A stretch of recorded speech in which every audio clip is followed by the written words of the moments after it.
which bothered and bewildered, the title of episode 8, and as the writers in the podcast noted, the sentiment that the fans have been feeling since episode 1. My initial thoughts on the episode are that it was a really great 40 minutes of television. Che gives an ultimatum to Miranda, Steve finally finds out his marriage is over, and Carrie engages in a little bit of the old Sex and the City shenanigans, which I love. Spoiler alert, this is a recap, so I will be talking about all of the juiciest. We start the episode off at some sort of a queer rally type thing being emceed by Che. Miranda's there, and when she spots her son Brady with his girlfriend, she immediately attempts to escape without being seen. Miranda trying to cheer on LGBTQ visibility while literally hiding from her son is a moment I feel like we can all relate to. Like, even though I'd been out for months and done the whole rainbow tour and everything, there was this one bigot that I hadn't come out to yet, and I was just dreading it, but knew I would have to because he constantly asked me about my love life. I came into work one day with a hickey on my neck, and he started going in on me about, oh, what guy did this to you? And I just ended up blurting out, it was a woman! The guy kind of just slowly backed away, and then a few days later politely let me know that he was saddened by my choices. And I want to thank our LGBTQ plus allies! Yes! Today I learned rallies in New York City segregate the straights. Like, what? How else does Che know about these straights? Like, what? Was there a security guard there making people present their gay passes before they get into the VI queer section? What? Oh, didn't realize they'd hired Lady Gaga to play DJ Gay Beats at this thing. Look at this. Don't that look like Lady Gaga to you? Che gets confused at Miranda's hide and run routine, and Miranda explains to Che, oh, no big deal. I'm just hiding this huge affair from my family. He doesn't know you're in an open marriage? Wow. So this whole time, Che has been assuming Miranda is in an open marriage. I can't believe that out of everyone in the cast, they chose Che to be the one to kind of knock the fog out of Miranda's head as far as her denial about the affair. It's kind of perfect, actually, because Che is who Miranda has been obsessing over the last 7 episodes. So if Miranda's own best friends couldn't knock the fog out, Che would be the only one who could. I never said it wasn't an open marriage. I mean, on the one hand, it's kind of weird to just assume the married person you're doing is in an open marriage. On the other hand, it speaks to Che's innocence, or more likely, the fact that Che has surrounded themselves with a group of people that is a much more sexually open group of peers. You never said you weren't. This scene was so fascinating to me to watch. Che is like absolutely shocked and confused and is just now realizing this woman I've been banging has been leaving my bed and going home to some poor husband who has no idea what she's doing. And then there's Miranda, who still has no to give for Steve. Like, how bad is this marriage when the person you're cheating with cares more about your spouse than you do? I gotta say, I have listened to several of the HBO Writers' Room podcasts with Michael Patrick King and several of the other writers, and based on what they've been saying, it seems really clear to me that their goal with Miranda and Steve's marriage was to show that her marriage to Steve was a death sentence for her. And I'm not surprised so many of the fans have reacted so strongly to it. A lot of the fans who watched it as single 30-somethings are probably now married to Steves of their own. And so if me, a lesbian who doesn't really usually give a shit, cares about Steve, these straight chicks who probably see Steve as the person they're still married to and in love with, of course they're gonna not like what they've done with Miranda and Steve. They've tried the counseling. Miranda tried getting their sex life back on track, and it just didn't work. Their marriage is broken, and it seems, at least what the writers are trying to show us, that really nothing can save it. Now, I, along with the rest of the fan base, have agreed the way they've turned Steve into an invalid vegetable is just sad. But I will play devil's advocate here for a second, and I will say, is it that crazy out there to imagine some middle-aged married dude would rather, like, go sit on the couch and watch the game than his wife?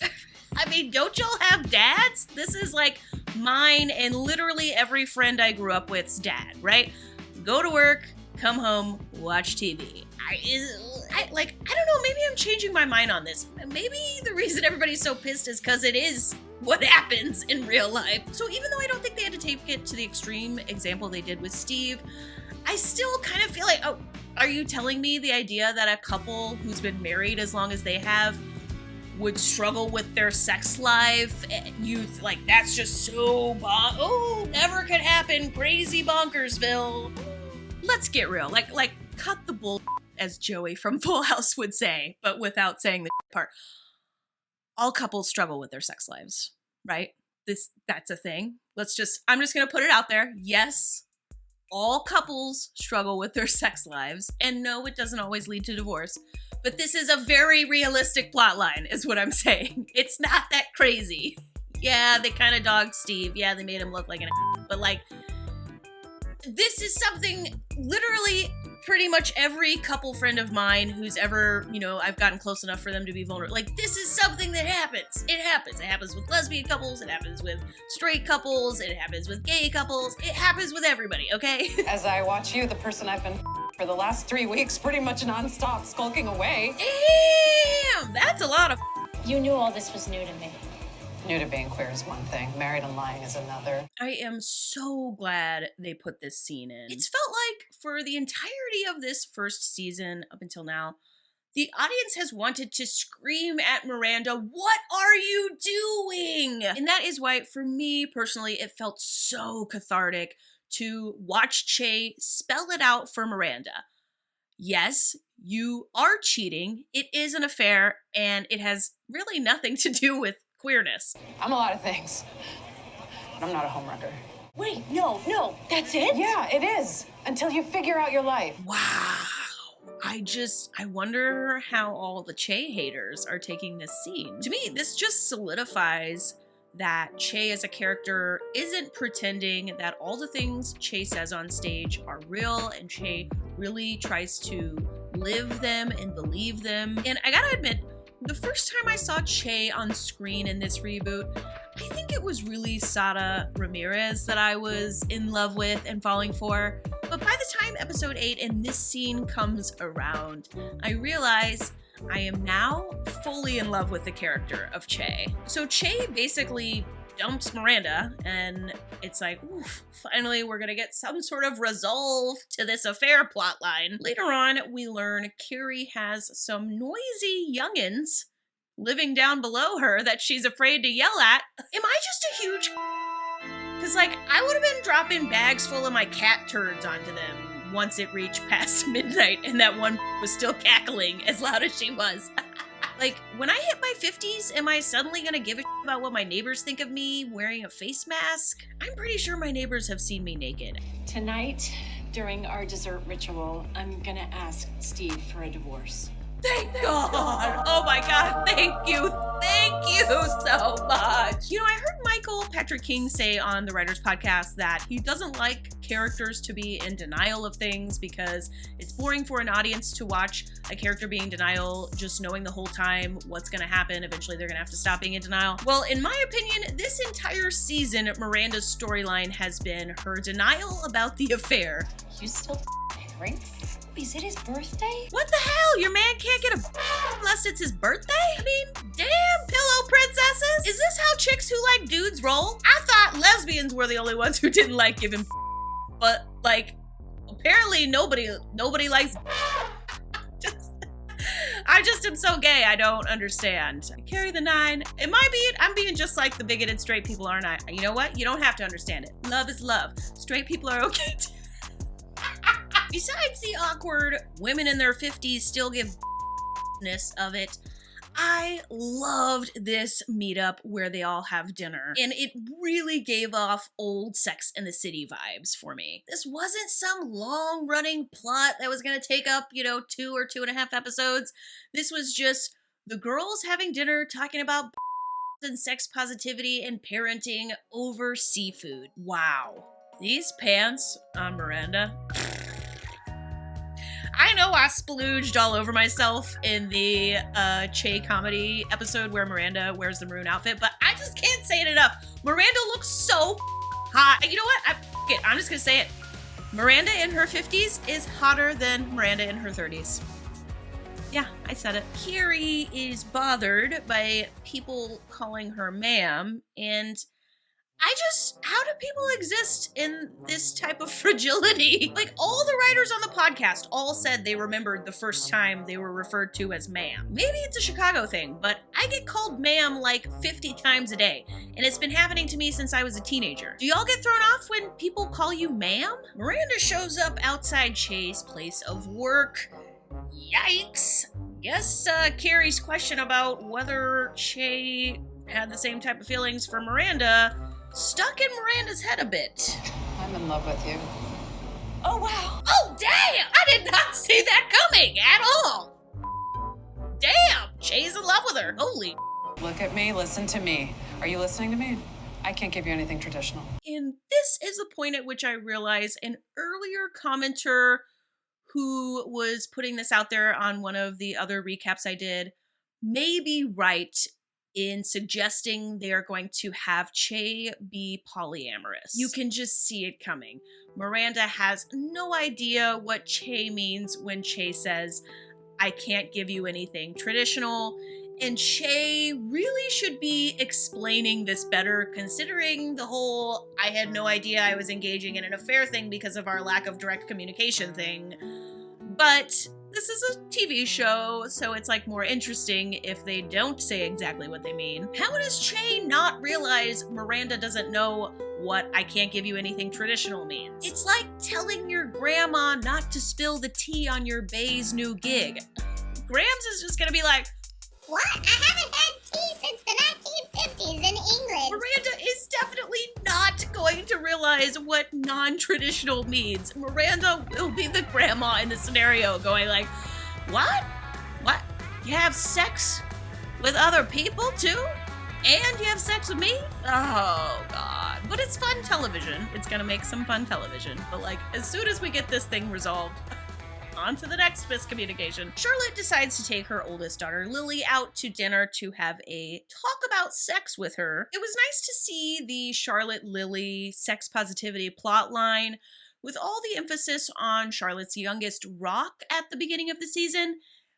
It was starting to feel like Lily was kind of like a decorative background character. So I liked seeing this in episode 8. Oh God. When this scene opened up with Steve watching TV on the couch, I was just dreading it. I was like, they're gonna have Steve belch hello to her, aren't they? Where's the chili stain on his wife beater? Like, oh my God, such a cliche. Hey. You have your hearing aids in? Oh my God. It wouldn't be end just like that if the writers didn't have Miranda starting the I want a divorce conversation by instructing Steve to put his hearing aids in. I'm surprised they didn't have Miranda toss the divorce papers at him while he was cleaning his urine-stained bed sheets. I'm in a cab on my way to the airport. Wait, what? Where are you going? To Cleveland. I'm gonna surprise Che at their show. Oh no, you can see it coming. Miranda's gonna show up to Che's gig, and that's when Miranda's gonna find out Che's poly. Oh god, you can smell this from a million miles away. I'll give it to the writers. I didn't like having to endure it, but the buildup of the affair and then on Steve and everything that's going on with Miranda and Che has resulted in a lot of tension leading into the end of the season, which is what you want if you're a television show writer. Carrie really does look amazing in this Versace dress. And just like that, I realized what Jiffy Pop is. It's homemade popcorn. Those like silver things you do over the stove. I've never done one before. Conclusion. What a great episode. It had laughter, it had drama, it had passion, and we finally got to see Steve receive the news that his marriage is over. The stuff with Carrie was a little unrealistic for me. As some fans have pointed out, the show has kind of painted these middle-aged women as having 13 going on 30 their way into their 50s. Like they just woke up one day and they were old, when that's not really how aging works. But I still loved the stuff with Carrie nonetheless. It still felt very old Sex and the City to me. I've realized that despite Michael Patrick King's desire to avoid giving off Sex and the City specific vibes, the scenes that do give off Sex and the City vibes are my favorite scenes. Like when they all go out to eat or go shopping together.